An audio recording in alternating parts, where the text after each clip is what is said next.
The old juniper tree, a silent sentinel, guarded the front yard. Beneath its gnarled roots, a cherished friend, Barnaby, a golden retriever whose loyal companionship had warmed their home for 15 years, rested in peace. For Elias, Barnaby's passing had left a hollow space that time had yet to fill, finding solace in tending to the small, overgrown mound of earth, a daily comfort. Then the violations began. Small, clawed trenches appeared, dismissed as a wandering fox. But the disturbance returned, deeper, a cruel mockery of his efforts. The true horror unfolded on a hazy afternoon when Elias heard a muffled, frantic noise. He glanced toward the fence. A flash of dark brown caught his eye, and he saw it. A large chocolate Labrador, the neighbor's dog, Luna, her head buried in the earth near the juniper tree. She was tugging on something, her body a blur of motion. A cold dread seized him. "Hey!" he yelled, the sound raw and desperate. Luna froze, a length of tattered fabric clenched in her jaws. She looked up, her dark eyes meeting his for a split second, and then she yanked again, a low growl rumbling in her chest.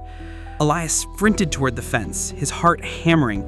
"Let go! Drop it!" he screamed, his voice hoarse. Luna finally relinquished her prize and bolted, disappearing into the dense foliage. Elias slid to a stop, his boots sinking into the soft earth. The sight that awaited him was a punch to the gut. The makeshift grave had been violated, the soil scattered, but it was what lay half buried that made his stomach churn. A tattered, familiar shape, a faded orange collar visible among the remnants. Barnaby. He fell to his knees, his hands trembling as he stared at the desecrated grave. The fragile bones now exposed, a primal grief sharper than anything he had felt on the day of Barnaby's burial tore through him.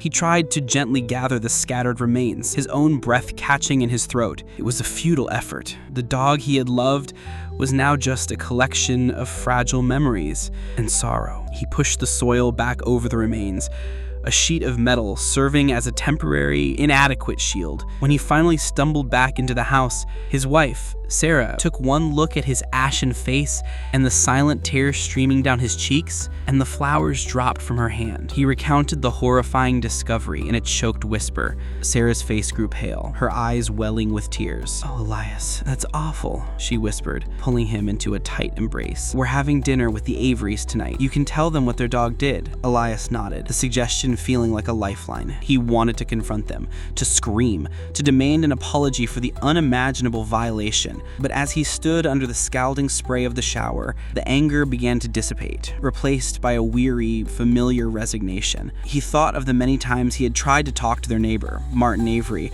about Luna's escapades. The dog was a master Houdini, a serial escape artist. Each time Elias mentioned it, Martin's posture would stiffen, his smile would vanish, and he would launch into a defensive tirade about how his dog was just playful or misunderstood. The last time Martin had even suggested that Elias was somehow too sensitive about the matter, his tone laced with an unspoken accusation. The image of Martin's flushed face and clenched jaw filled his mind.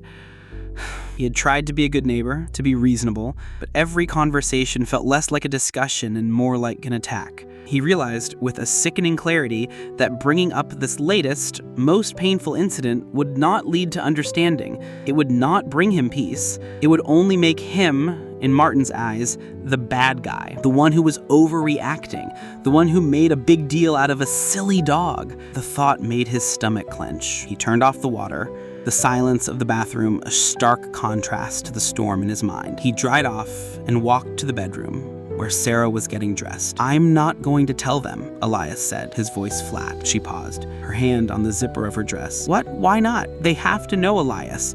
It's their responsibility." "No," he said, meeting her gaze in the mirror. "It's a dinner. They'll be friendly, and we'll be the ones who are the problem. We'll be the assholes." The words hung in the air, heavy and true. He knew, with a certainty that chilled him to the core, that Martin would not understand the depth of his grief, the profound violation of Barnaby's final resting place. He would see only a dog, and Elias would see only the ghost of his best friend.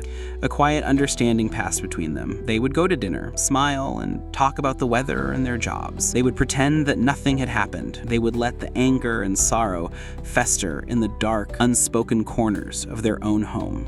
It was a hollow victory, a painful compromise. But it was, Elias realized, the only way to bury this pain without opening a new, uglier wound in the fragile fabric of their neighborhood.